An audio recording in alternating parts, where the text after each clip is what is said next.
Minicamp and OTAs is officially in the book for the 2023 Miami Dolphins, which means we now have our hiatus before the team returns for training camp. What are all the things on your minds as the Dolphins take their break? I'm glad you asked, because that's what we are exploring here today on this episode of Locked On Dolphins. You are Locked On Dolphins, your daily Miami Dolphins podcast, part of the Locked On Podcast Network, your team every day. All right, Miami. Welcome to another episode of Locked On Dolphins. It is your team every day here on the Locked On Network. I'm your host, Kyle Krabs, lifelong Miami Dolphins fan, host of Locked On Dolphins, co-host of the Locked On NFL Scouting podcast. You can find our shows on YouTube or wherever you listen to your favorite podcasts. And I want to thank you guys for making Locked On Dolphins your first Miami Dolphins listen of the day.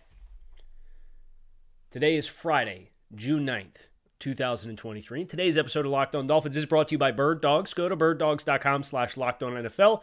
And when you enter the promo code LockedOnNFL, they'll throw in a free custom Birddogs Yeti-style tumbler with every order. It is power to the pod here on this Friday episode of Locked On Dolphins.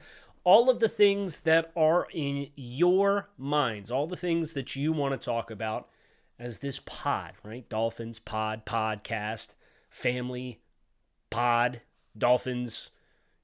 Surely you get the reference point. We've been doing this for a little while here on Locked On Dolphins, and obviously love hearing from all of you, and figured we'd go out with a bang with minicamp coming to a close this week and kind of open the floor for some of you to bring your most pressing questions to the forefront. So I have about 20 of them. And our objective is to cover as much ground as we possibly can pertaining to all of the questions on your minds. And we will start with this one from Danny. Does the team need Dalvin Cook? Of course it's a Dalvin Cook question. Everybody wants to know about Dalvin Cook right now. Does the team need Dalvin Cook, or would they be better off fortifying the defensive line and depth at linebacker? I don't think the Dolphins need Dalvin Cook. No. Would I think Dalvin Cook brings an extra element of challenge to defending the Dolphins? Yes. And look, you can look at the raw production in Dalvin Cook and see that he was a productive player last year, but if you looked at an efficiency standpoint and some of the advanced metrics for running back play across the NFL, last season was not his best season. And I think it's that intersection between him being a player who is on a second contract, a lot of money for a team in Minnesota who's going through a transition, and there's a little bit of a regression from an efficiency standpoint. He hit a number of home run type plays, hit a home run against the Bills, hit a home run, catch and run against the Colts, he hit a home run against the Dolphins that sealed those football games, or helped to win those football games, I should say. But largely from an efficiency standpoint, rushing yards over expectation was not a strong season for Dalvin Cook in that capacity. And I've said a number of times, from my point of view, the appeal of Dalvin Cook is that he is a player who's capable of doing everything well. Now, he might not be the prime player he was a few years back. He might not be as explosive as A-Chain or Mostert. He might not be as physical as Jeff Wilson, but he can do all of those things. And that's the appeal. Would I go above and beyond to make Dalvin Cook happen? No. And I may have this question later in the queue, but I'll get out in front of it. If I were the Dolphins, what I would be willing to commit to Dalvin Cook is probably $4 million per season plus incentives. That would be my offer. And my sales pitch is, you come home, there's no state income tax. That is a significant difference from some of the other teams that we are hearing may be interested in Dalvin Cook. So from a financial standpoint, it might be close. But do you want to play on a contending team? We've heard Denver is a team that is also interested. They've already agreed to terms with Frank Clark this week, up to $7.5 million for Frank Clark. So from Miami's perspective, this is not, I'm not offering you $10 million. I'm not offering you $8 million. And if some team's going to offer you 2x what we're probably comfortable going to, I would want the cap to be about $6.5 million. is the most Dalvin Cook can make, knowing full well that when this offense has been at its best historically, when Mike McDaniel has been part of these other stops in Atlanta and San Francisco and Cleveland and Washington and so on, there's been a pretty robust share workload of the carries. So that would be my mentality making an offer for Dalvin Cook. I would not fall all over myself to get it done, personally. Next question comes from the subtext community. And if you're not a part of the subtext community, it's a great way to make sure that you guarantee if I don't answer your question here on the show, I text with you individually. We could talk about whatever questions you have. If you're interested in the subtext, it is a great opportunity to kind of connect on a deeper level. You can do so by texting Dolphins to 305-419-3924. Text directly with me. We do some behind-the-scenes type stuff. You guys get some show notes, some research projects. Get a chance to talk Dolphins with me, of course, get on the show in this capacity. But then also we do some film studies. I'll send out some links to some private videos and breaking down film, which is kind of what I've really enjoyed, kind of opening up and expanding on the subtext community. So that's Dolphins to 305-419-3924. If you're interested in signing up, get the first 2 weeks free. If you don't like it, it's no big deal. 403 number on subtext. What's your favorite position to scout? And what position is your favorite just to watch as a fan if it's different? Right now it's the same, and it's quarterback, just because I really enjoy the mechanics of the game. The interactions between all 22 players on the field at any given time simultaneously. And the way that I have found is best engaging to do that is to watch quarterback, but watch it from a big picture perspective. I'm not critiquing your footwork. I'm not really picking apart your ball placement, but more so like, what did you have called? What did the defense give you? And what was your process like in your process of elimination to quickly get to the right spot or not get to the right spot? And kind of watching the chess match happen is really fun. Defensively, I love pass rushers. I love watching guys kind of build a pass rush play and kind of set up future moves throughout the course of a game. It's kind of the game within the game. I think is the areas that I find myself most consistently drawn to. Another subtext 239 number asking, amidst the Dalvin Cook rumors, I was wondering what the salary cap would look like. Would we still be able to get a deal done for Wilkins? Your salary, there's no reason why your salary cap number couldn't be less for Christian Wilkins than what it was this year. The Bills just did a contract extension with Ed Oliver, who was on the same playing time qualifier for his fifth-year option, the tier 2 out of 4 possible tiers for your fifth-year option for defensive tackles, which was about $10.7 million. And they created about $3 million in cap space, if I'm remembering correctly. I'll pull it up. I just want to make sure I'm speaking complete facts here. He signed a 4-year, $68 million contract extension. Excuse me, it was even more than that. And his cap hit went from 10.7 to under $5 million. They made almost $6 million in cap space by extending Ed Oliver on a 4-year, $68 million contract. Now, again, that doesn't mean the salary cap's not real. It doesn't mean the salary cap's fake. There's long-term implications for these things. It's all strategic money that you can continue to move around and manipulate, but you need to have outs in contracts to have flexibility, all that jazz, right? But if you wanted to keep Christian Wilkins in town, and if you wanted to commit yourself to a bigger salary cap hit this year than the 10.7, you could really load some guaranteed money into the front of this deal and appease Christian Wilkins if you needed to. I think they are kind of at this unique intersection where they would probably benefit in the long run from getting the deal done now, but Christian's here. Christian's playing on the 5th-year option. Christian didn't hold out from camp. Christian hasn't put together the pass rush numbers yet that some of the other guys have. So I would understand if the Dolphins wanted to play the waiting game. You just know if that's the case, then you say, okay, we're going to take the very large prorated cap hit for the contract extension in 2024, and then in 2025 when our cap space opens up, we're going to take advantage of that, versus trying to line up the year 2 cap on a new deal if you did a deal now, but maybe paying more in the long run if you wait to do it. Going to continue with these questions here on Locked On Dolphins, but before we do, today's episode is brought to you by our friends over at Birddogs, and I'll tell you this about Birddogs. Their crowning achievement is it is 11 a.m. on Friday, June 9th, and I'm in my house wearing Birddogs voluntarily. Not because they brought you today's show, but because they are that comfortable. If I'm in the comfort of my own home and I record from home, I have a home studio, I want to be comfortable, right?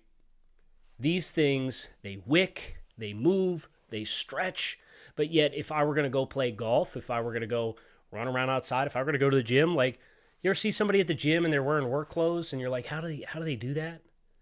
I would not blink twice about wearing my work clothes, with air quotes, if they're Birddogs, to the gym, because they give you that level of movement. So it's this really, really awesome experience to put on shorts that look like khaki shorts, but they fit slim through the thigh and the leg, give you a sculpted look. They do what Lululemon does, but they actually do it better.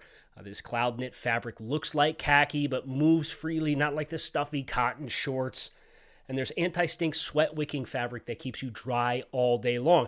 You can go to birddogs.com/LockedOnNFL and enter promo code LockedOnNFL for a free Yeti-style tumbler with your order. That's birddogs.com/LockedOnNFL for a free Yeti-style tumbler. You won't want to take these things off once you put them on. I promise you that. Our next question here on Locked On Dolphins. It's from an 863 number. X's and O's of how the Fangio defense helps or hurts the pass rush. We kind of dove into this a little bit earlier in the week, but I would say from a big picture perspective, it's this. There are a lot more pressure fronts, sub-package fronts for this Fangio defense that I think are going to turn loose your best athletes on the front. Vic likes to run a little bit more wide nine type looks for his edge rusher guys on third down passing situations. And wide nine is when you are kind of turned in and way outside the offensive tackle where you're really going to stress that pass set. And if the tackle is going to get width coming out of his stance to meet you when you're in a wide alignment, what that does is that creates that two-way go void where you can work underneath of that offensive tackle and cross his face. Or if he doesn't get there in time, you could just blow right by him off his outside hip. And I think when you have the explosiveness that the Dolphins do, that is an element that is going to help. I also think what they're going to do on the back end to zone match route releases, and it gets stickier while playing more zone coverage versus the Dolphins playing so much man coverage last year. Is it going to allow you to cater your zone drops and get attached on the bodies quickly? When the Dolphins did zone drops last year, it felt like a lot of country zone, which is where I'm just going to drop to my landmark and not plaster guys. That'll be different, and that'll force the quarterback to hold the ball for a little bit longer. So those are some ways in which I think this really lines up well for the Dolphins pass rush group. Our next question, 515 number. If Miami's really going to go with the Jackson 5 for two of the line spots, should we be concerned that Liam is our backup center? Do we have a better option for him than the second team center? Yes, Dan Feeney, I think, is your de facto backup center utility. Like the Michael Dieter role, ideally he's a little higher on the depth chart than Michael Dieter is when we're watching Michael Dieter not play in the playoff game in favor of Lester Cotton. But Feeney has experience at center. I would say he's probably comfortably your second team center right now, regardless of what Liam Eichenberg is doing. I'm trying not to put too much stock into anything the Dolphins did at OTAs or minicamps without pads on. Now, kind of playing around with some stuff, trying some new stuff. Okay, that's fine. But I'm not going to read too much on the tea leaves for what they did in the here and now. And Dan Feeney has like NFL experience playing center. So I would say you're in good shape with Feeney being your backup center as things currently stand. 815 number. There are some content creators that have downplayed the tight end room, suggesting that it's arguably the league's worst. I think it's better in the current scheme than last year's because they're bona fide veteran blocking specialists. What are your thoughts? So if you're a big picture or a fantasy football skewed or a personality that views the game through that lens of your quality of a group is predicated solely on your ability to catch footballs and score touchdowns, you're going to be underwhelmed with what the Dolphins have in their tight end room. But what I would say is this. I went on Team Stream with Bleacher Report and did a Dolphins stream earlier this week. And in doing research for that, they asked me to get ready to talk about optimizing the Dolphins starting lineup. Both the 53-man roster and the depth chart. The Dolphins last year on 1st and 10 spent 82% of their snaps in either 21 or 11 personnel. 82% of 1st and 10s, they were 21, which is 2 backs and 1 tight end, or 11, which is 1 back and 1 tight end. They were only in 12 personnel 10% of the time on 1st and 10. So their multiple tight end sets were not frequent, and Alec Ingold serves as your second tight end essentially anyway. The Dolphins were 30th in the NFL in targets to the tight end group for the entire season. 12%. 12% of your targets on the season went to tight ends. So if that's the case, and you have a two-man combo of wide receivers that is capable of creating the kinds of spacing issues that other teams would need 3 or 4 players to create, why would you invest in a big-time pass catcher at tight end?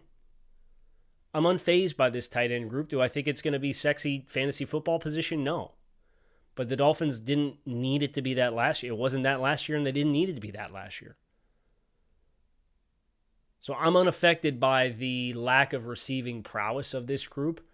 It's more of a complementary role within this specific offense, and that's fine. I think everybody's expectations were probably just a little different because the Dolphins gave Mike Gesicki George Kittle tape to watch this time last year and said, hey, learn how to do some of this stuff. And it didn't go great. And then they let Mike Gesicki leave, so we all just expected they were going to go find that player. Well, I think they have some interesting irons in the fire with what they have from developmental types, and we'll see how it plays out. But I don't think this offense needs that kind of player in the passing game to be an effective group. Now, you just can't define the success or the effectiveness of the group by how many passes they catch. That's all. Kevin from Long Island. Oh, he sent me a bunch. Okay. What are your goals for the offense and defense to get Miami to the peak of their potential? Okay. I'm going to wrap my head around this. My goals for both sides of the football for the peak of their potential. Okay, I'll set some arbitrary parameters out here. Tua Tagovailoa needs to start 17 games. That's a goal. The Dolphins need to be a little bit more committed to running the football.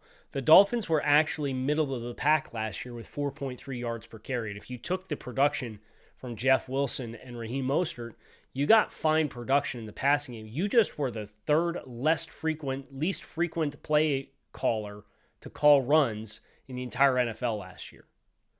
There were only a handful of teams that called less runs than you. It wasn't an efficiency standpoint. You were middle of the pack. I think they were 18th in yards per carry last year.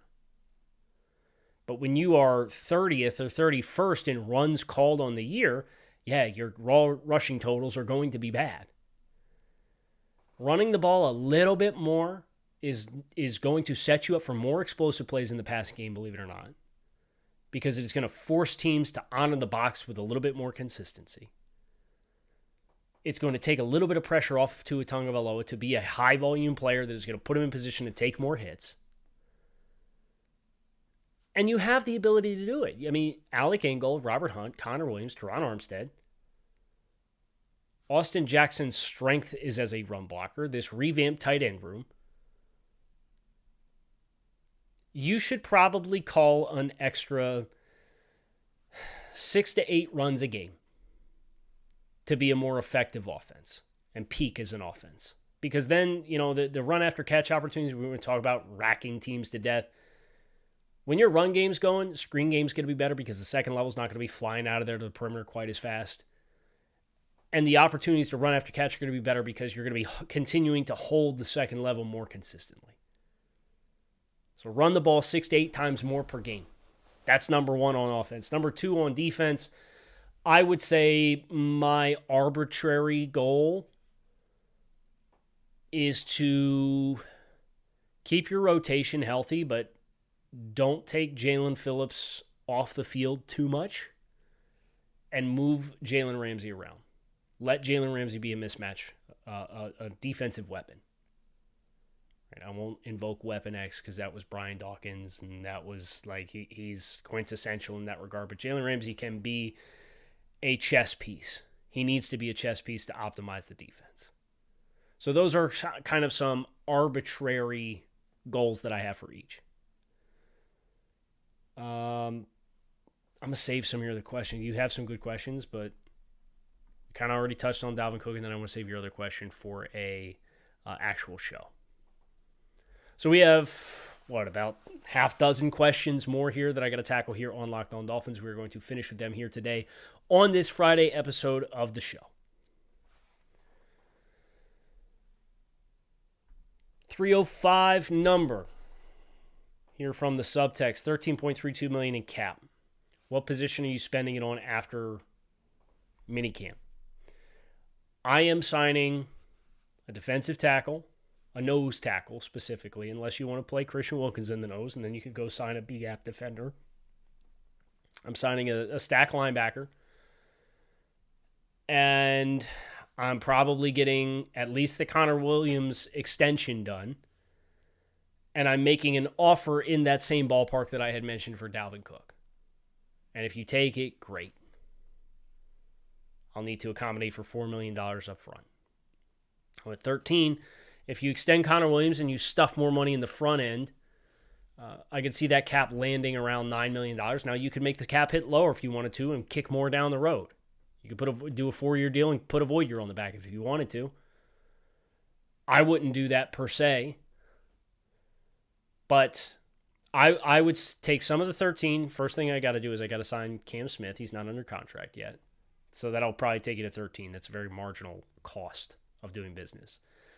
I would do the Connor Williams contract, and I'd keep about the same amount of money, if not put a little bit more into this year's salary cap hit. So that won't necessarily move that number big time. You're talking probably $2 to $3 million for a linebacker and a nose tackle. So that's 4.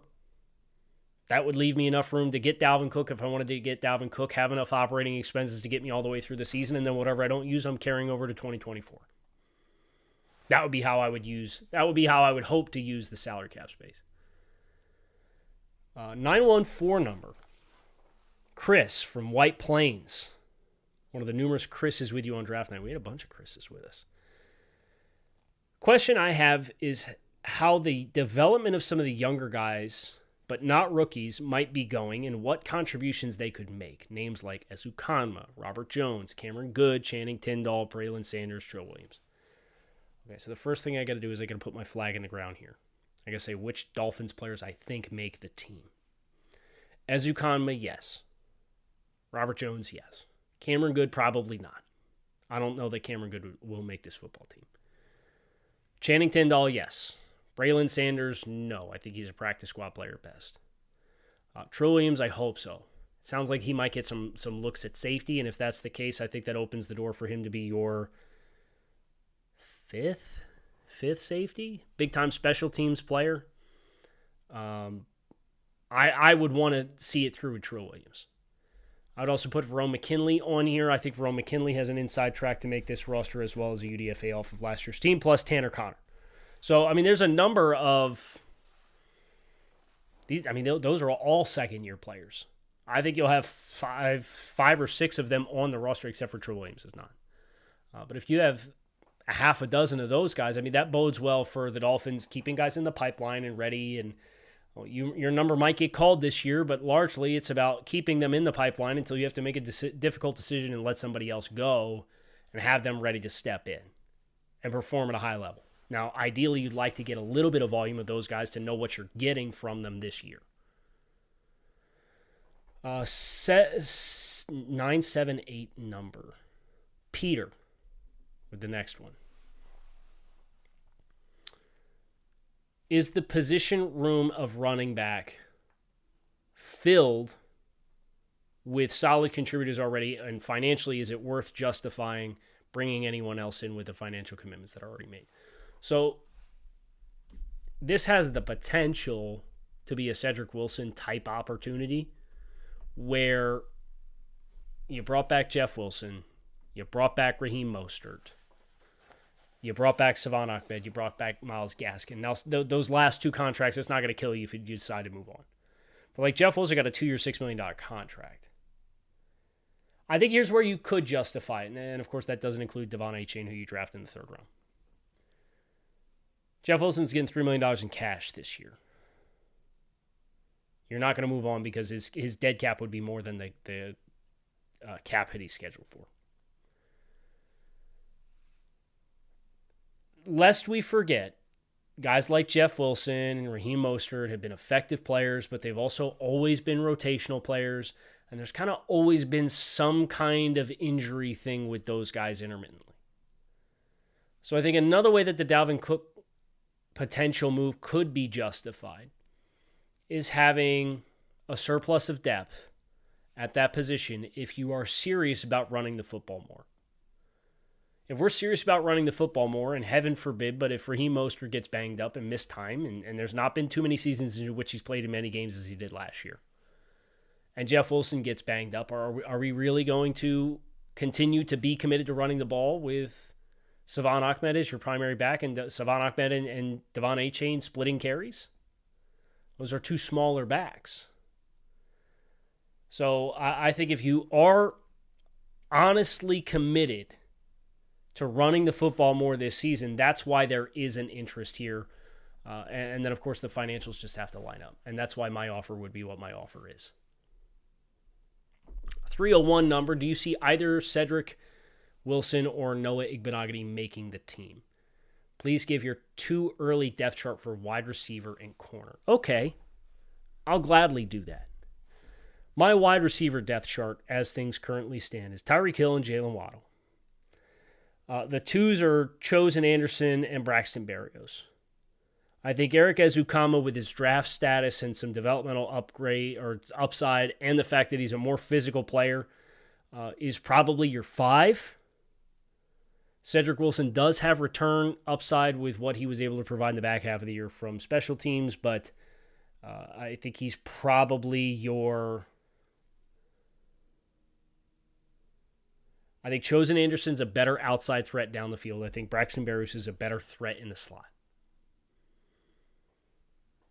Would he make the roster? Yeah, I don't think they would take on that heavy of a dead cap hit just to be rid of him when you could take the contributions and have a viable NFL receiver in case somebody got banged up and missed any amount of time. Like I would have him over Braylon Sanders as an example. I'd rather have Cedric Wilson on the roster. And I think Cedric Wilson, if you're talking about a backup slot, I would say Cedric's probably your backup slot. So I think you will make the roster unless you get a trade partner. As far as Noah, Ramsey and Howard, Kohu and Cam Smith, Nick Needham, Crossan and Bethel from a special teams ability. Trill Williams is in here unless you're going to count him at safety. And he's fighting with Elijah Campbell for a spot. I don't think Noah makes the team, to be honest. Just my way too early prognosis of those two depth charts. Speaking of Ezukama, what should we expect from Eric Ezukama at wide receiver this year?